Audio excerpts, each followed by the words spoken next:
Um, if not being an educator in the last 40 years, what you would have been? In our country, the rural urban divide is very huge. Some schools ban the mobiles, some schools say no, teachers can't use the mobile, nothing can go into the classroom, no addiction, and some parents say, as such, the children have so much of screen time at home. Ma'am, do you still want to have some more in the classroom? The present day generation youngsters who are highly tech savvy. Very true. I can learn an element each day from them, and there begins my collaborative learning. What do you see whether the teachers will be replaced in future? Like, what is your view on this? Modern tools, balance or replacement. What does this future mean to you?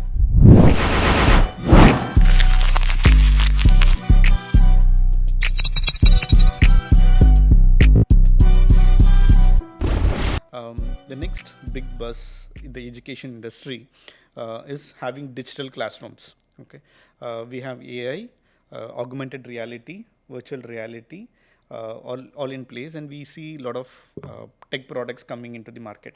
Okay, now schools are too ambitious to implement them in the classrooms. Okay, what we have seen is that teachers are not that confident or trained to be implementing that tech solutions into the or like digital learning in the classrooms. So what is your view on having the complete digitalized classroom, ma'am? I think we have to have a digital mindset to begin with. And we keep talking about pedagogy, the teaching methods, and then the paradigm shift. These are all often used jargons. Very nice. So when I say pedagogy, now it has become AI gogy. Okay. So I cannot dissociate any learning from that. With the invasion of technology, I think this had an impact few years ago. Which it all started with the invasion of VR, augmented reality, and then I think slowly it was a scope for everyone to visualize that there is a scope for one to go beyond, where one cannot have a very first-hand experience with all these virtual realities and augmented reality. Very true. It was very fascinating, and it is still a hope given to many who cannot have that kind of a first-hand experience, either in producing a simulation or in taking them to a almost real-life experience. So you talk about experiential learning, giving them that experience, the exposure, all that is possible. And when I say it's a digital mindset of the teachers, right? It just doesn't start with teachers. It starts with the entire vision of the owners of the school, the institution, where they would want to take their school ahead, right? I cannot be totally not looking into using this into my school system, but in our country, the rural urban divide is very huge. Very huge, yeah. Right?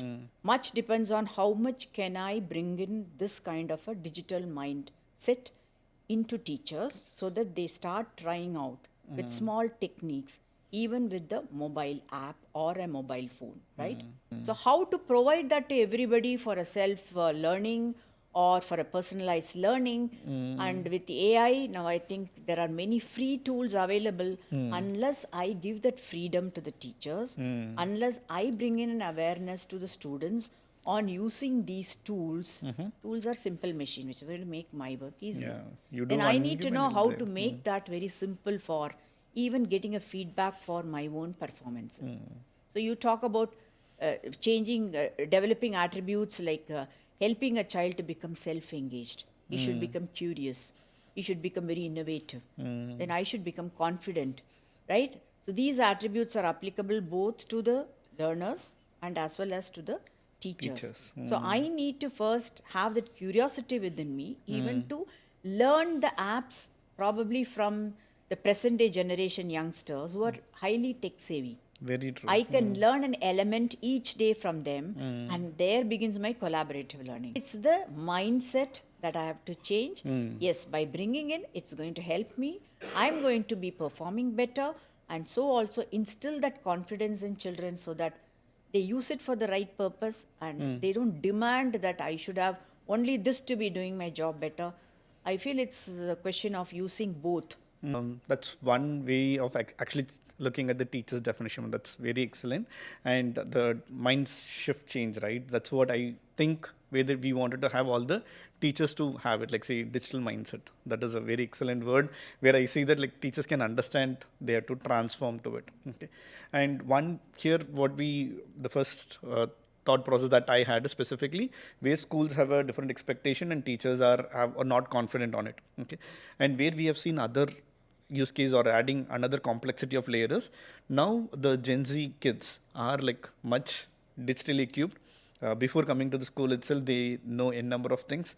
They process information faster, and they ask too many questions. Okay, but the teachers are still way behind because like it's not about blaming the teachers because I see it's a generational gap. Okay, in any situation, I see that there are Gen Z kids who can outsmart the adults in the room. Okay, when you have a number of like say 30 40 students in the classroom, how should a teacher being like say like or how should they prepare well to or I'd say handle these kind of students in future? Like what is your inputs to the teachers now, ma'am? That's what I said. I need to be even letting know the children that I do not know. Okay. So then they say that okay, it's okay to make mistakes, right? So they feel the teacher she is accepting or he is accepting that I do not know this. Then probably I make use of the student's ability in the classroom where they become student agency Yeah. in telling me what is their choice and how they would want to go about. And slowly I become an agile teacher in a classroom Okay. where I start using these techniques, getting to learn from them vice versa, which is very important for a teacher to have that kind of a mindset. When I say shift in a mindset, I should be able to let the students know that, hey, it's okay to make mistakes.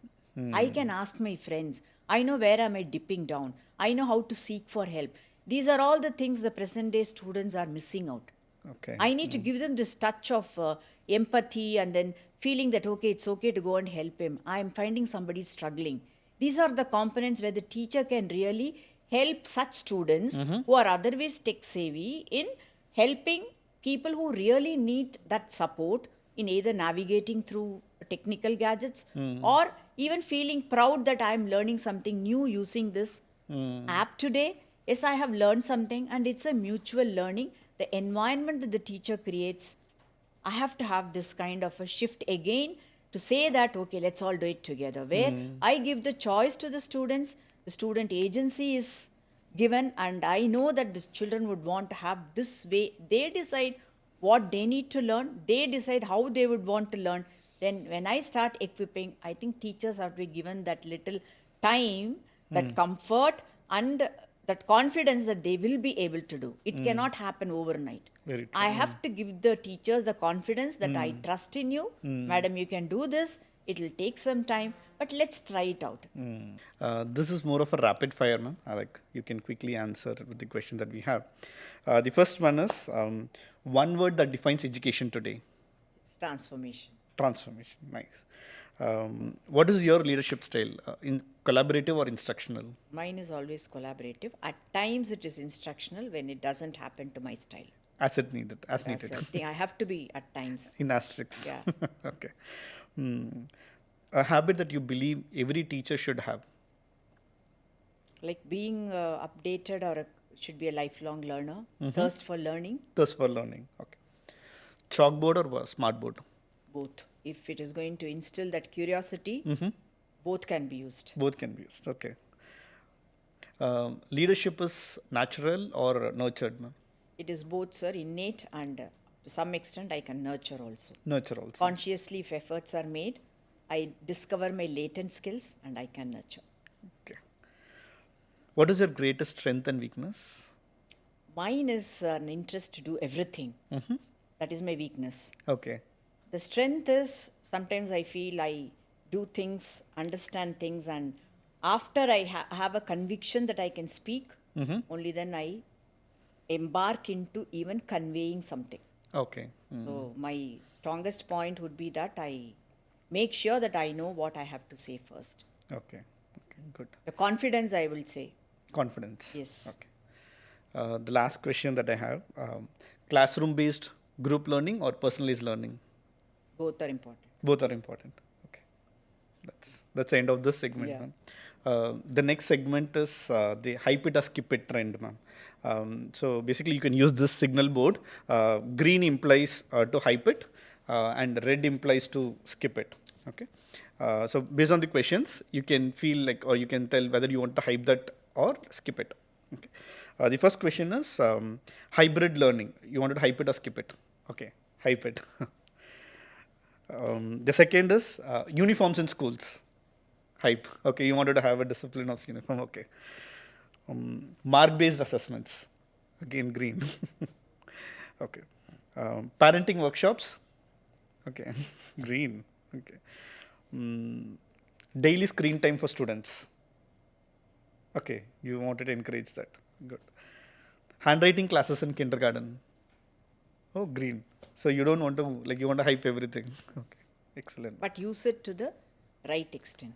Okay, that's the message. Everything that has is a purpose. purpose. Okay. When I show this, it has to be structured very beautifully.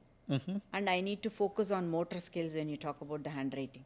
Okay. For the kindergarten or youngsters, I need to focus on motor skills. Okay. I cannot say do away with writing totally. The Agreed. fine motor skills are very important. Okay. So how much of time I'm investing on that, right? So similarly, you asked for the mark-based assessment. Of course, we need to quantify at stages on measuring the learning outcomes. And then hybrid learning, of course, I need to have that. Then the classroom learning or what is Personalized that? learning. Personalized learning, I need to have both. Okay. The next segment is picture cards, man. We have few photos for you. You can pick up randomly, and there are certain questions in that photos. We'll pick it up from there, and like, can you choose one? So what does it? So this says, do you see this replacing the real teacher? Okay. Yeah. So you see that AI robot is teaching in the classroom. What do you see? Whether the teachers will be replaced in future? Like, what is your view on this one? They can never be replaced. Okay, excellent. It's a constant reiteration for all of us that a teacher can never be replaced. I can only instill what I have as a super intelligence into this AI teachers. That's a key thing, ma'am. AI will never replace humans, Yeah. and specifically teachers as such, because this human inculcation will not be there unless it Exactly. is there. Okay. Can you pick the other one? Now let me pick up this card. And you know what this is? It says, what do you miss from the past? Okay. I think basically this a vintage blackboard, photo. vintage photo, and nothing to beat this. You asked one question, no, whether smart board or blackboard in a classroom. Blackboard is just not a blackboard. It is an excellent resource, and it needs a skill to use the blackboard. I think we'll have an interesting session on this later if time permits. I would love to use this back again as a teacher, how one could use this as an excellent skill and a resource, which many of us fail to even look at it these days. This is something very close to my heart. Okay. Nice one. Okay. Can you pick Yeah. third one? Yes, this is something makes me feel very elated. And the question is, are such recognitions worth it? Worth it. Yeah. Teacher course. recognitions. Yeah. Of course, it is a great motivation for anybody, but only to remember that ego should not get in. It is just a small milestone, and that motivates you, thinking that the journey is too long for you to be reaching to get the real pearl of the existence of what we are for in this life. That's it. One key thing is that it's more like a milestone. That's where you said, right? You have to cross that and go it and do further achieve more milestones to it. Excellent. Can you pick one Yeah, more I will. card? It's very interesting. Okay. And this says modern tools, balance or replacement. Replacement. So this is more like where teacher holding a textbook and an iPad. Yeah. Do you see would it be replaced? A textbook It can being be replaced? like we need to have everything. No, it's a usage of like how I used a blackboard, a textbook. Now I'm using this gadget as a tool. So it's only going to aid me. It's going to simplify my many thought processes, going to stimulate the children better with the aid which otherwise they have to visualize a lot. So this is going to be even catering to all types of learners, if I can say. And there are so many multiple usages of such gadgets and tools. I think only if you start exploring, you will see the wonders and creating the curiosity use it with the right kind of a balance. Balance But it between- will not come unless I delve into this as a leader or as a teacher. I have to walk through this. I have to learn this. Unless I have learned to hold the row and sail a boat, I cannot ask my teachers to do that. I should have sailed it holding the row. I should have done this using this. Okay. So we talk about STEM education. Why do we instill that to children now, right? When the teachers can't learn. We infuse that to grade 1 students, and why can't a teacher learn? Teacher can't learn it. So, but then simple things that go to define whatever STEAM or STEM, I think it's a beautiful thing to explore and ponder, reflect. I think so. I love this. Nice. Okay. This is more about like what we also insist, ma'am, in Caprics. Basically, it's more like a blended learning as such. There should be a mean of digital learning as well as textbook learning. That's where we impose in our curriculum as well. Good. That's what I want to think. There's a I'll last. pick up the last one. Yeah, last one, please. Who laughs last, laugh the best. So let me see. What does this future mean to you? All with some glasses on, and this is something like, I think we've spoken earlier classrooms. on, going nearer to the hopes and the possibilities. And I think I read somewhere, when you start exploring and you would want to reach such a vantage point, either as a student or as a human being or as a teacher, you would want to be knowing the purpose of life, right? Okay. And understanding your own skills as leaders. Everybody is a born leader for me, right? Every student is a leader, every teacher is a leader. For that matter, you are a leader, I am a leader. So keeping this in mind, when I look at something, it is making me feel that it's going to take me to a vantage point Okay. where I'm going to sit very proudly. That vantage point will help me to scan the horizon and then decide my future as to where my course should go to reach the destination. So if I'm going to scan that horizon of knowledge, standing at that vantage point, that is where my future is going to go, with alignment of my course, which is going to be a meandering river, and I reach the future. Okay. I love this Excellent. also. Nice. I think we took a lot of items on it, and that comes to the end of this picture card segment, and then we'll quickly move to the last segment that we want to cover. Thank you. And talking about this blackboard, one more thing I would want to reach out to the viewers. I think I had expressed a beautiful message on the blackboard. Is it just a blackboard, or is it something beyond that in one of my publications as Tips and Toes? This has a very beautiful story which I will narrate on a different occasion. And there is an article which says, blackboard, is it always black? And how skilled a teacher needs to be using the blackboard. At the end of the class, the summary should be there on the board for me. And that instills a lot of visual impact on me without even the gadgets, the screen. But it is an art which can be honed, which can be enhanced, which can be improved, and the black and white is always black and white. Like how we say, the old wine in a new bottle, the vantage innovation, that is what we have to follow. Thank you. With that segment, we come to the end of this talk show, ma'am. It was a very good interaction with you. I feel that this session with you would inculcate like many learnings for the teachers and the school management. Like, thanks to have you on this show, ma'am.